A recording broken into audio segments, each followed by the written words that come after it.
अस्सलाम वालेकुम नाजरीन, मैं हूं आपका होस्ट शकील खान। हाजिर हैं एक नई वीडियो के साथ। नाजरीन, बैंक वॉलेट में 20 टन वजनी दरवाजा, जबकि इसकी दीवारों में भी लोहा लगा हुआ था, और बनाने वालों को इस पर इतना यकीन था कि उन्होंने बैंक वॉलेट में सिक्योरिटी अलार्म तक नहीं लगाया, क्योंकि इसको अनब्रेकेबल वॉलेट कहा जाता था। इसका भरम तो तब टूटा जब चोरों ने एक मास्टर प्लान बनाया और वो 27 घंटों तक इस बैंक में सिक्योरिटी को चकमा देकर छुपे रहे।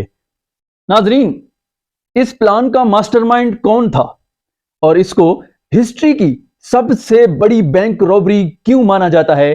चलिए ढूंढते हैं इन्हीं सवालों के जवाब। तो वीडियो शुरू करते हैं। वीडियो अच्छी लगे तो लाइक, सब्सक्राइब और कमेंट्स जरूर कीजिएगा, और कमेंट सेक्शन में अपनी आरा से भी जरूर आगाह कीजिएगा। नाजरीन, 19 जुलाई 1976 का दिन मंडे का दिन था। सूरज निकल चुका था और फ्रांस के शहर निस में सोसाइटी जनरल नामी बैंक में स्टाफ मेंबर पहुंचना शुरू हो चुके थे। ये बैंक दुनिया का सबसे ज़्यादा स्क्वाड और सबसे ज़्यादा मजबूत वॉल्ट रखने वाला बैंक माना जाता था। हुआ कुछ यूँ के रूटीन के मुताबिक बैंक स्टाफ वॉल्ट को खोलने गए। ये एक ऐसी हैवी ड्यूटी दरवाज़ा था जिसमें इंतहाई कॉम्प्लिकेटेड लॉक लगा हुआ था। उन्होंने लॉक कम्बिनेशन लगाया मगर दरवाज़ा नहीं खुला। अब यहाँ ये जानना ज़रूरी है कि ये दरवाज़ा पहले भी कई बार मसला कर चुका था, क्योंकि इसका वज़न तकरीबन 20 टन था, तो अक्सर औकात ये फंस जाया करता था। बैंक स्टाफ को लगा कि हमेशा की तरह आज भी ये फंस गया है, तो उन्होंने वॉल्ट बनाने वाली कंपनी से कांटेक्ट किया। आधे ही घंटे के बाद कंपनी के स्टाफ बैंक में आ गए और दरवाज़ा खोलने की कोशिश करने लगे, लेकिन हैरत की बात ये थी कि इस बार कंपनी के एक्सपर्ट से भी दरवाज़ा खुल नहीं रहा था। उन्होंने कई मरतबा अटैम्प्ट्स किए मगर दरवाज़ा ना खुल सका। बात अब सीरियस होती जा रही थी, क्योंकि कस्टमर्स की लाइन लगी हुई थी और बात अब बैंक की इज्जत की थी। आखिरकार 3 घंटों के बाद उन्होंने फैसला किया कि दीवार में ड्रिल करके सुराख करके देखा जाए कि आखिर ऐसी क्या चीज़ फंसी हुई है। वॉल्ट के दरवाजे पर किसी फोर्स एंट्री के निशानात भी नहीं थे और इसकी चारों दीवारों पर भी किसी किस्म के निशानात नहीं पाए गए।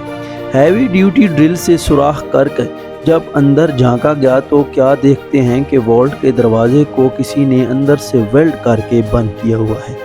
ये मंजर देखकर इस पर यकीन लाना काफ़ी मुश्किल था, क्योंकि वॉल्ट में अंदर जाने का सिर्फ एक ही रास्ता था। इसमें ना तो कोई रोशनदान था और ना ही कोई खिड़की, यानी वॉल्ट के अंदर जाना इम्पॉसिबल था। अब इतना कुछ देखने के बाद सबको ये एहसास तो हो गया कि यहाँ कुछ न कुछ एबनॉर्मल ज़रूर है। उन्होंने मशीनरी मंगवाई और वॉल्ट की दीवार को तोड़कर अंदर जाने का फैसला किया। ये काम बहुत ज़्यादा टाइम कंज्यूमिंग था, क्योंकि ये दीवारें नालमर दीवारों से काफ़ी मोटी थीं और इनके बीच में लोहा भी लगा हुआ था।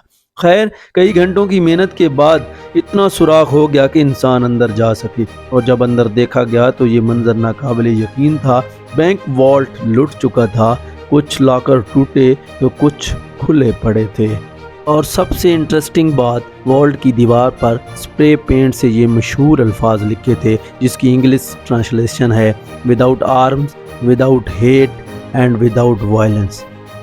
अभी बैंक स्टाफ होश में आता कि उन्होंने वॉल्ट की ज़मीन में एक टनल बना देखा। अब आगे का काम पुलिस का था, जो इस वक्त पहुंच चुकी थी। चोर वॉल्ट बैंक से पैसे और गोल्ड ब्लॉक समेत 4000 में से 400 सेफ बॉक्सेस तोड़कर उसके अंदर से कीमती चीज़ें लेकर फरार हो चुके थे। जो टनल उन्होंने खोदा था वो शहर के सबसे बड़े अंडरग्राउंड सीवरेज लाइन में निकल रहा था। वहाँ पुलिस को काफ़ी सबूत मिले, जिसमें टूल और 27 गैस सिलेंडर भी मिले, जिसकी मदद से चोरों ने वेल्डिंग टॉर्च जलाई। ना सिर्फ इतना, बल्कि सीवरेज लाइन में ताज़ा हवा के लिए वेंटिलेशन इक्विपमेंट और करीब 1 किलोमीटर लंबी इलेक्ट्रिकल केबल भी पाई गई। ये लूट 20 मिलियन डॉलर से भी ज़्यादा की थी। इसकी आज कुल मालियत 110 मिलियन डॉलर या फिर 900 करोड़ रुपए के बराबर है। ये ना सिर्फ सेंचुरी की सबसे बड़ी बैंक हाइस्ट थी, बल्कि इस पुलिस इन्वेस्टिगेशन को भी फ्रांस की सबसे बड़ी इन्वेस्टिगेशन का दर्जा हासिल है। खैर, ये बात अब पूरी तरह दुनिया में फैल चुकी थी और बैंक की रेपुटेशन को अच्छा खासा नुकसान हुआ, लेकिन ये फ्रेंच पुलिस के लिए भी अफसोस का मकाम था। अगले कई महीनों तक पुलिस ने एड़ी चोटी के जोर लगाए आस पास के लोगों को पकड़ा, बैंक स्टाफ को इंटरोगेट किया, लेकिन कहीं से भी चोरों का कोई सुराग ना मिल सका। फिर 3 महीने के बाद अक्टूबर 1976 को पुलिस को एक निहायत बड़ी लीड मिली। चोरों की गैंग का एक मेंबर अपनी ही गर्लफ्रेंड की ट्रिप पर पकड़ा जा चुका था। पहले तो वो मान नहीं रहा था, लेकिन जब पुलिस ने खातिन मदारत की तो वो फट पड़ा और पूरी गैंग का नाम ले डाला। पुलिस के लिए ये बात हैरान कुन थी कि ये गैंग छोटी मोटी चोरियों के लिए मशहूर हुआ करता था। इतनी बड़ी बैंक हाइस्ट उन्होंने की है, ये बात कुछ हजम नहीं हो रही थी। इस प्लान का मास्टरमाइंड असल में कोई और ही था। इंटरोगेशन के दौरान गैंग ने पुलिस को एक शख्स का नाम दिया जो कि उनके मुताबिक चोरी का मास्टरमाइंड था। ये अल्बर्ट अस्पचारी नाम का शख्स असल में फोटोग्राफर था। जब पुलिस ने उसे अरेस्ट किया तो कहीं से भी क्रिमिनल नहीं लग रहा था। सिंपल ड्रेसिंग, सिंपल लाइफस्टाइल और शहर के आउटस्कर्ट में एक नॉर्मल से घर में रहता था। इसके आस पड़ोस से पता किया गया तो सबने यही कहा कि अल्बर्ट एक सीधा साधा फोटोग्राफर है जो हमेशा अपने काम से काम रखता है। लेकिन अल्बर्ट अस्पचारी के बारे में पुलिस जो कुछ सोच रही थी वो बिल्कुल ही इससे अलग था। उसने फौरन पुलिस के सामने कबूल किया कि बैंक हाइस्ट का मास्टरमाइंड वही था। पुलिस के लिए ये केस तकरीबन अब क्लोज हो चुका था, लेकिन ये तो सिर्फ एक शुरुआत थी। अल्बर्ट के मुताबिक उसने पहले उसी बैंक में लॉकर लिया था और बहाने से वो वॉलेट में जाकर सारी चीज़ों की फ़ोटो कैप्चर करता था। उसने पहले अपने ही लॉकर में अलार्म क्लॉक रखा जिसका अलार्म रात का सेट किया। जब अलार्म बजने से कोई अलर्ट ना हुआ और ना ही कोई सिक्योरिटी अलार्म बजा तो उसको कंफर्म हो गया कि वॉल्ट में कोई सिक्योरिटी सिस्टम नहीं लगा। फिर वो इंजीनियर के भेस में सिटी गवर्नमेंट की ऑफिस गया और शहर का नक्शा निकलवाया। उस मैप पर सीवरेज लाइन कहाँ और बैंक से कितनी दूर है इस बात का अंदाज़ा लगाया। फिर उसने कैलकुलेशन की तो करीबी सीवरेज लाइन से 26 फुट का टनल खोदने पर वो सीधा बैंक वॉलेट में निकल सकता था। अब इस काम के लिए बहुत ही मेहनत की ज़रूरत थी, लिहाजा अल्बर्ट ने शहर के एक गैंगस्टर से कांटेक्ट किया और उसको सारा प्लान बताया। उस गैंगस्टर ने अपने आदमियों को उस काम पर लगा दिया।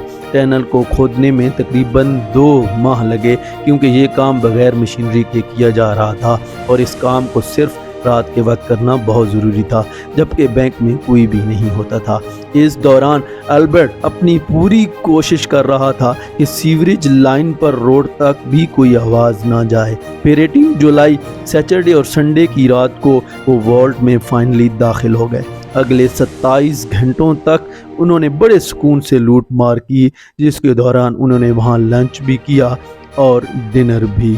और जाते जाते ये फेमस अल्फाज लिखकर चले गए। पुलिस ने अल्बर्ट को कोर्ट में पेश किया और उसने जज के सामने भी अपना जुर्म कबूल कर लिया। उसने इंट्रोगेशन के दौरान प्लान और लूटी गई रकम की डिटेल एक पेपर पर कोर्ट वर्ल्ड में लिखी। उसका कहना था कि ये एविडेंस वो सिर्फ जज को ही देगा और सिर्फ जज ही इस कोड को पढ़ सकेगा। इस काम के लिए जज ने अल्बर्ट को अपने कमरे में बुलवा लिया। अल्बर्ट ने वो पेपर जज के हाथों में दिया जिस पर सिटी का मैप बना हुआ था। अभी जज इस मैप को समझने में लगे ही थे कि अल्बर्ट ने फौरन कमरे की खिड़की से छलांग लगा दी। ये कमरा फर्स्ट फ्लोर पर था और उसके नीचे गाड़ी खड़ी थी। अल्बर्ट गाड़ी की छत पर गिरा और फौरन खड़ा हो गया। एक बाइक जो पहले से उसका वेट कर रही थी उस पर बैठकर फरार हो गया। पुलिस की लाख कोशिशों के बावजूद वो पकड़ा नहीं जा सका। कई सालों बाद उसका इंटरव्यू इटली के एक टीवी शो में ब्रॉडकास्ट हुआ जिसमें उसका कहना था कि मुझे 12 साल की एज से ही खजानों का शौक़ था और ये शौक़ मैंने हाइस्ट से पूरा कर लिया। ऐसा महसूस हो रहा था कि इस इंटरव्यू के ज़रिए वो फ्रेंच पुलिस को तंग कर रहा है। इसके बाद अल्बर्ट कहाँ गया ये मिस्ट्री आज तक सॉल्व नहीं हो पाई। 1984 में अल्बर्ट अस्पचारी की मौत हो गई। उसकी मां का कहना था कि उसकी डेड बॉडी को घर के बाहर ही कोई छोड़ गया था।